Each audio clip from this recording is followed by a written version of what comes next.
नमस्कार, मैं अर्पित स्वागत करता हूं आपका आपके इस पसंदीदा प्रोग्राम गुड लक टिप्स में। दर्शकों, हर शनिवार आपके लिए लाते हैं हम कुछ खास जो आपके लिए उपयोगी हो। आपके लिए आज भी नई जानकारी लेकर आए हैं हम आपके इस खास प्रोग्राम गुड लक टिप्स में।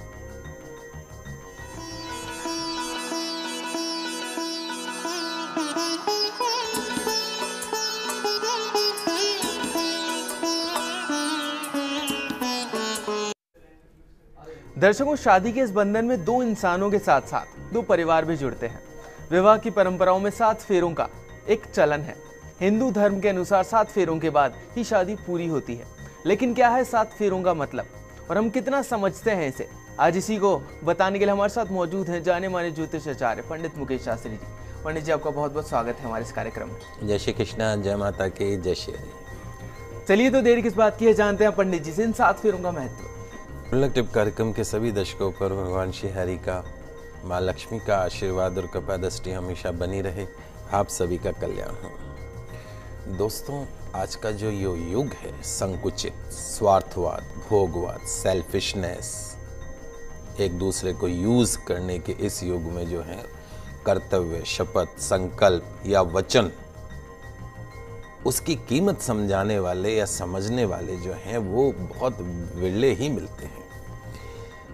स्त्री और पुरुष दोनों ही उपभोक्ता की सामग्री बन गए हैं। सिर्फ एक दूसरे को यूज करना, इतना सेल्फिश हो चुका है इंसान। जुड़ने और बिछड़ने का कोई महत्व नहीं रहा है। एक दूसरे को यूज कीजिए, उसके बाद जुड़े या बिछड़े, नथिंग, कोई मैटर नहीं है। सभी एक दूसरे को उपभोग करना चाहते हैं, साथ रहने को भी तैयार नहीं है।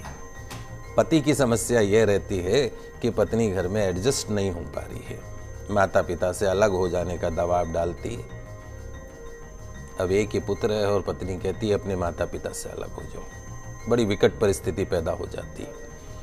वहीं पत्नी की शिकायत ये रहती है कि उसका जो पति है वो मम्मा बॉय है। क्या है? मम्मा बॉय। हर वक्त माँ के आंचल में बैठा रहता है, मम्मा मम्मा मम्मा करता है, पत्नी का तो ध्यान ही नहीं रखता।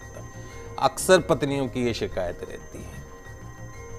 तो इन शिकायतों और इन आपसी कड़वाहटों में विवाह संस्कारों का कोई मूल्य ही नहीं बचा है। बात बात पर तू मैं, बात बात पे तलाक, बात बात पे झगड़ा अलगाव का कारण बन जाती है। कितने ही अरमानों से, कितने ही रीति रिवाजों को निभाते हुए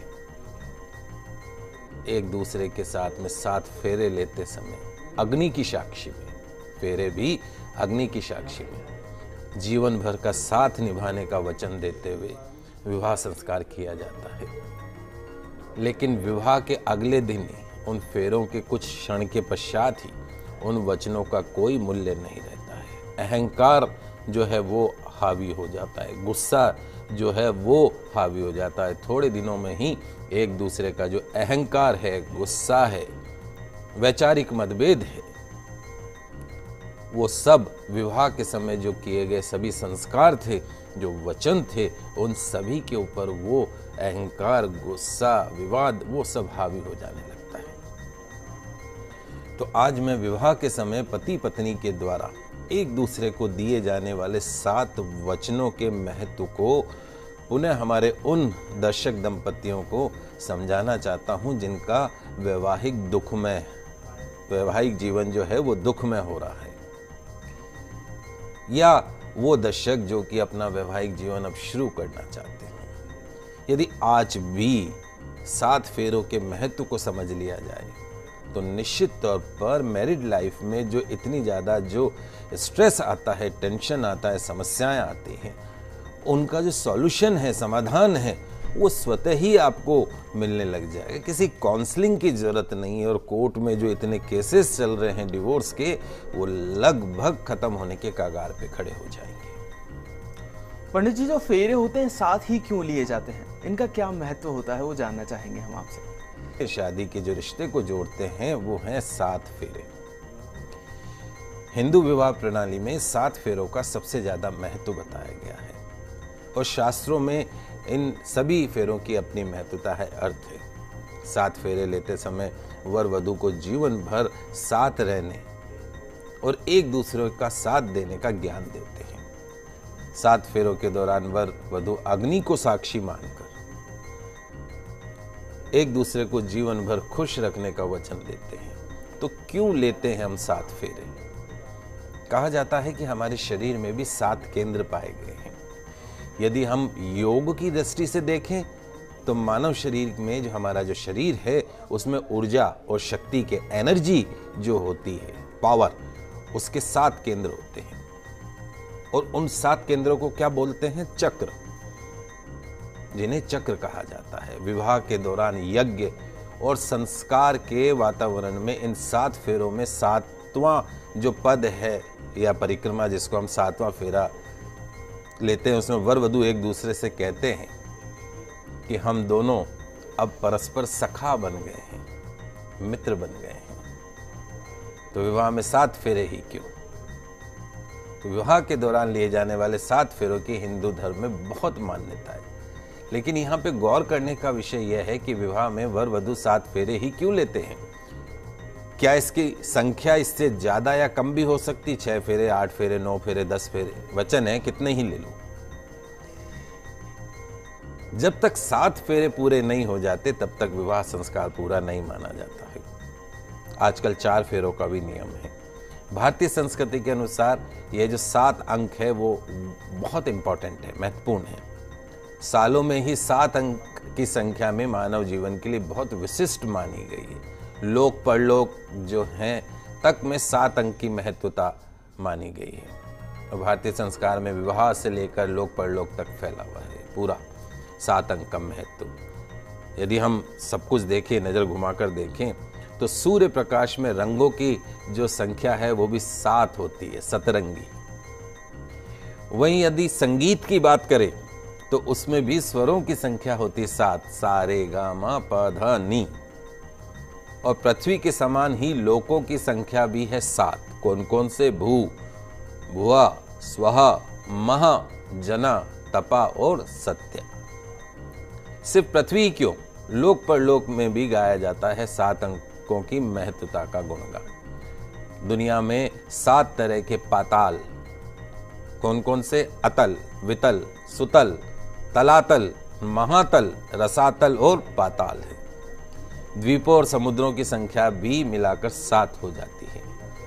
प्रमुख जो पदार्थ भी जो है वो 7 है। कौन कौन से? गोरोचन, चंदन, स्वर्ण, शंख, मृदंग, दर्पण और मणि, जो कि शुद्ध माने जाते हैं। और मानव जीवन से प्रमुख क्रियाएं भी जो हैं वो 7 हैं। जैसे कि जो आप डेली रूटीन जो आप करते हैं, कौन कौन से करते हैं? शौच, मुख शुद्धि धातु, स्नान, ध्यान, पूजा पाठ, भोजन, भजन और निद्रा, सोना। पूजनीय जनों की संख्या भी 7 है। कौन कौन से आपके जीवन में पूजनीय जन हैं? 7। ईश्वर, पहला हो गया ईश्वर, दूसरा गुरु, तीसरा माता, चौथा पिता, 5वां सूर्य, 6ठा अग्नि और 7वां अतिथि। और इंसानों के अंदर जो बुराइयां हैं वो भी 7 की संख्या में है। कौन कौन सी बुराई हमारे अंदर हो सकती या है? पहला तो है ईर्ष्या, दूसरा है क्रोध, गुस्सा, तीसरा है मोह, आकर्षण, चौथा है द्वेष, 5वां है लोभ, 6ठा है घृणा और 7वां है कुविचार। ये जो 7 तरह के दोष है हर इंसान में होते हैं। बड़ा ही मानव शरीर बड़ा ही भगवान ने अजीब सा बनाया है। कोई भी हो, हर इंसान, मेरा ये मानना है कि हर इंसान 2 चेहरे लेके घूमता है। आप और हम किसी को भी देख लीजिए, हम घर के अंदर तो दूसरी तरीके से रहेंगे और घर के बाहर जाके दूसरी तरीके से। बाहर तो ऐसे वेल बिहेव्ड रहेंगे, इतना अच्छी तरीके से बातें करेंगे कि हमसे अच्छा कोई नहीं, और घर आते ही पत्नी को उठा के एक रेपट मार देते हैं।